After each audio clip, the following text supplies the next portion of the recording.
آدمای تحقیرگر، اینا نوع اول آدمهای سمی هستن که تو زندگی ما هستن و یا به تعبیر ما آشغالهای جهنمی. چرا؟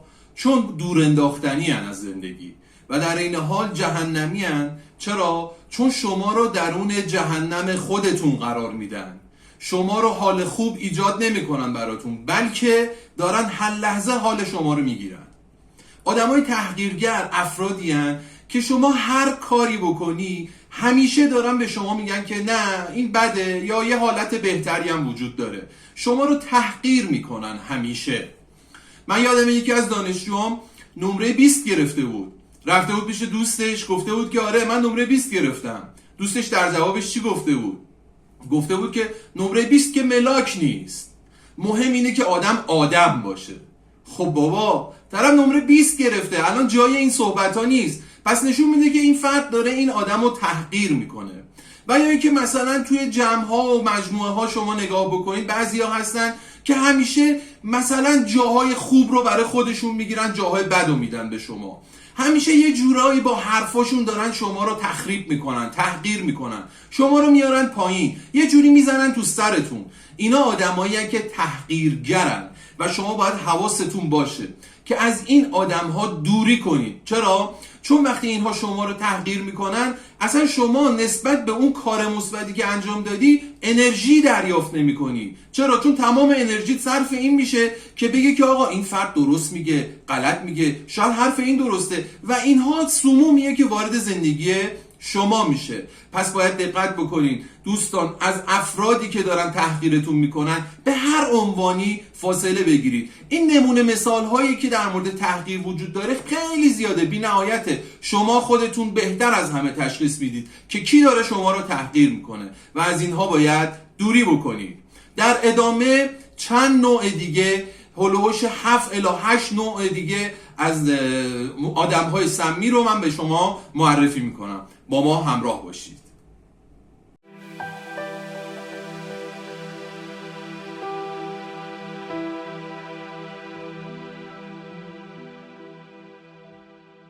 سلام، من حسام الدین هستم. به کانال من خوش اومدین. دارم توی این قسمت در مورد آدم‌های سمی و یا به تعبیر آشغال‌های جهنمی زندگی شما صحبت میکنم. حواستون باشه، اینها آدمایی هستند که دارن زندگی شما رو آروم آروم نابود میکنن و دارن خون تازه‌ای که شما به روح خودتون وارد میکنید رو میمکن و از شما انرژیاتون رو میگیرن. پس باید حواستون باشه.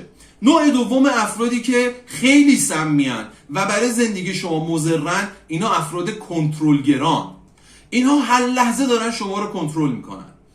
تو گوشیت چه خبره؟ به کی مسیج دادی؟ با کی صحبت کردی؟ کجا داری میری؟ چی کار داری میکنی؟ چرا این تصمیمو گرفتی؟ نباید این تصمیمو میگرفتی و امثال هم. شما هر تصمیمی بگیری اینها باید به شما اجازه بدن و جلوی شما رو میگیرن. یه موقعی شما داری یه کار خوب میکنی اما با این حال مهم نیست، باید از من اجازه بگیری. اینها افراد کنترلگران. اینها به شما اجازه نمیدن که شما خلاقیت داشته باشی تو زندگی و انتخاب درست بکنی و همیشه با کامنت ها و نظراتی که دارن میدن جلوی حرکت های شما رو میگیرن. چرا؟ چون اونها نسبت به زندگی شما و شرایط شما اطلاع درستی ندارن.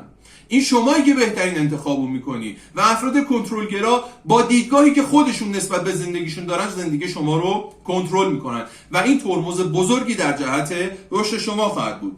نوع سوم افرادی که اینها خیلی سمی هستن و دارن زندگی شما رو نابود میکنن، اینها افراد تندخو هستن. آدمای تندخو اکثرا آدمای ناامنی هستن.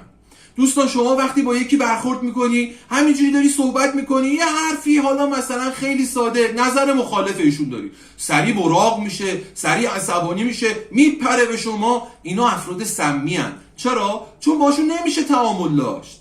چرا؟ چون هر جا برخلاف اونها باشی شما باید حتما 4 تا فوش بخوری، 4 تا تو سری بخوری، جلوتو بگیرن، برخورد زشت بکنی و اینا کم کم با این فشارهایی که به شما میارن باعث میشن که شما دیگه اجازه بروز خودت رو نداشته باشی. اینها آدمای سمی هستن، باید ازشون فاصله بگیری و یا یه جوری رابطت رو به تعادل برسونی. تو قسمت‌های بعدی در مورد اینکه چطوری با افراد سمی و یا همون آشغال‌های جهنمی برخورد بکنیم صحبت خواهیم کرد. نوع چهارم آدمایی هستن که همیشه از روزگار شاکی هستن.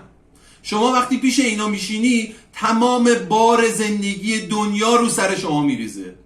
اینها آدمایی هستن که هر موقع پیششون نشستی یا دارن در مورد گرونی، یا دارن در مورد ارزونی، یا دارن در مورد مشکلات خانوادگی، یا دارن در مورد مشکلات اجتماعی صحبت میکنن. اصلا یک دفعه نشد بری پیش اینا حال خوب بگیری ازشون.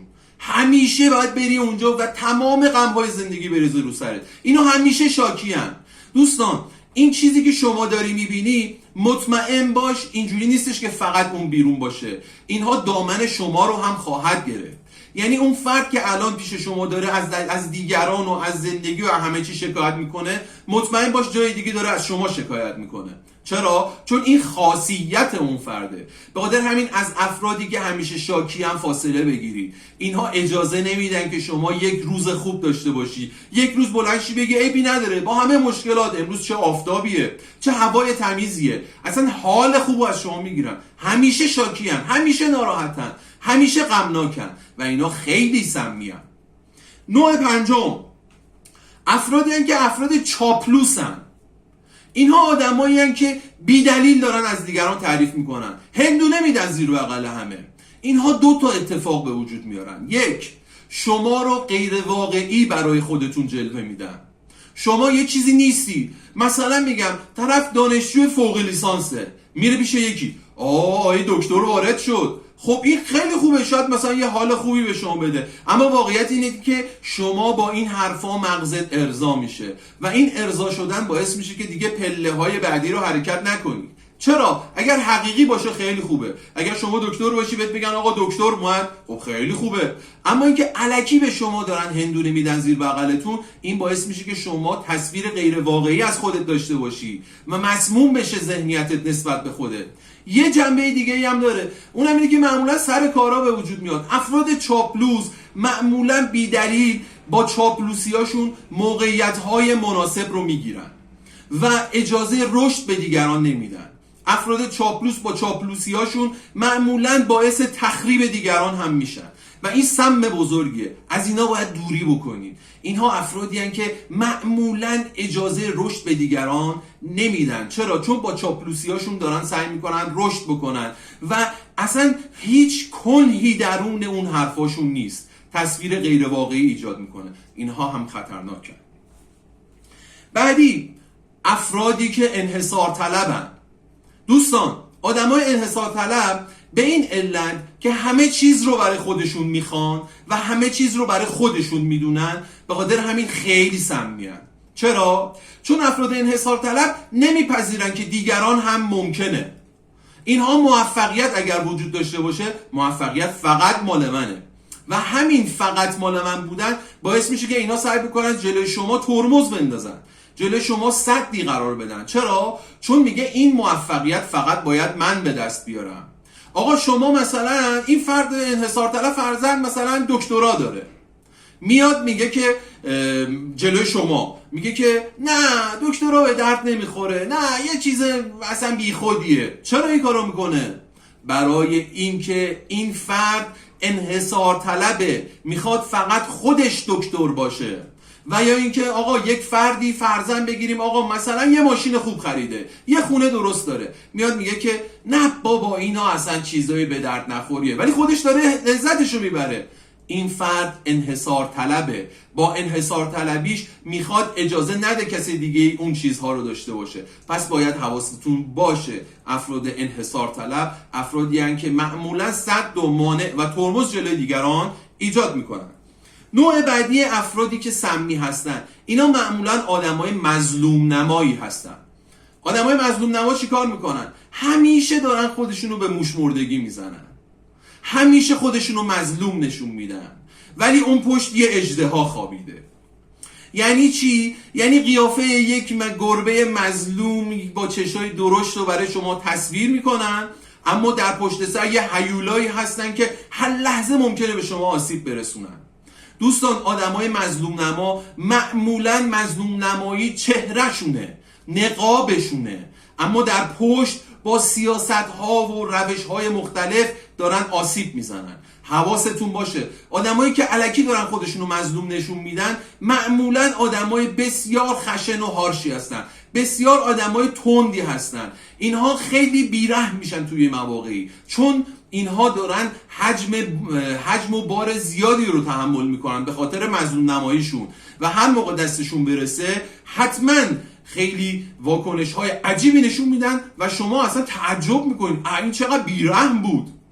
حواستون باشه آدمای مظلوم، آدمایی که مظلوم نمایی میکنن، نه آدمای مظلوم، آدمای مظلوم نما، اینها سمی هستن تو زندگی شما. بعدیش آدمای شایعه ساز. دوستان، آدمایی که میان پیش شما و در مورد شایعه های مختلفی صحبت میکنن، اینها افرادی هستن که دارن شایعه ایجاد میکنن و مطمئن باشید کسی که داره این کارو میکنه جای دیگه پشت سر شما هم شایعه ایجاد میکنه. فکر نکنید این فرد فقط برای شما داره اطلاعات رو میاره، نه، مطمئن باشید جای دیگه هم همون اطلاعات رو داره میبره و در مورد شما شایعه ایجاد میشه. یه روزی متوجه میشه که همه دارن میگن که آقا فلانی توی زندگیش شکست خورد، رابطش با همسرش خرابه، شرکتش نابود داره میشه، اما واقعیتی نیست. میای میبینی چیه ماجرا؟ میبینی همون کسی که هر روز داره در مورد افراد مختلف اخبار مختلف میاره، اون فرد داره پشت سر شما هم شایعه درست میکنه. اینها سمن، اینها رو باید دور کنید از خودتون و اینها رو دور و بر خودتون نگه ندارید. چرا؟ چون اینها شمشیرهای دولبه‌ای هستن که حتما یک لبه شما رو هم زخمی خواهد کرد. نوع بعدی افراد سمی، اینها افرادی هستن که پرحرفن. دوستان، آدمای پرحرف خیلی خطرناکن. چرا؟ چون اینا چفت و بست نداره دهنشون. شما هیچ رازی رو نمیتونی به اینها بگی، هر چی به اینها بگی بلافاصله همه جا پخش شده. چرا؟ چون اصلا کنترل نداره رو حرف زدنش. وقتی دهنشو باز میکنه هر چی میاد تو مغزش میریزه بیرون، اصلا هیچ فیلتری این وسط نداره که جلوشو بگیره. شما میای میبینی اسرار زندگیت همه جا پخش شده، اسرار شرکتت همه جا پخش شده.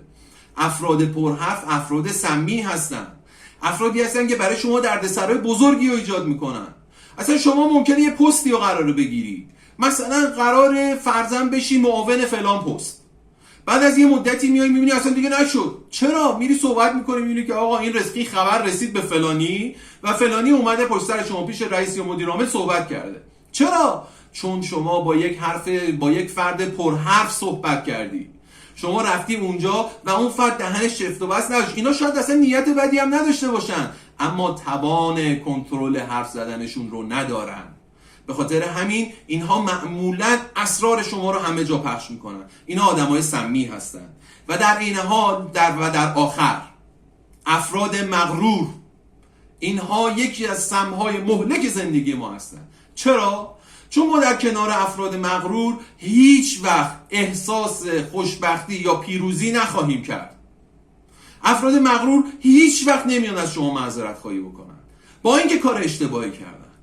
افراد مغرور هیچ وقت نمیان به شما بگن که آقا فلان کار تو خیلی خوب بود. چرا؟ برای اینکه غرورش بهش اجازه نمیده. افراد مغرور هیچ وقت نمیان سمت شما و به شما یه گل بدن و یا به شما یه حال خوب بدن. اینها معمولا از نگاه بالا به پایین نگاه میکنن. چرا؟ چون فکر میکنن که من کسی هستم که باید غرور داشته باشم، من باید جلوی خودم رو بگیرم و اینها باعث میشه که اصلا هیچ دریافت مثبتی به سمت شما به وجود نیاد. اینها افراد سمی زندگی شما هستن. دوستان، اینهایی که من به شما معرفی کردم نشونه هاشو خودتون بهتر از من و هر کسی دیگه تو زندگیتون میبینید. سعی کنید آدمهای سمی و آشغالهای جهنمی دور و بر خودتون رو بشناسید و وقتی که شناختید در ادامه تو ویدیو بعدی بهتون توضیح میدم که چطوری با اینها برخورد بکنید. روش برخورد با اینها پیچیده نیست اما مهمه. چرا؟ چون همینها هستش که جلوی رشد و موفقیت شما رو گرفته و انرژی شما رو هر لحظه داره نابود میکنه. دوستان، تو جامعه اگر نگاه بکنید بین افراد قدرتمند توی شرکت ها، توی خانواده، توی دانشگاه، توی باشگاه و تو گروه های کوهنوردی، تو همه جا اینها رو میبینید. بشناسیدشون و ازشون فاصله بگیرید. با ما همراه باشید.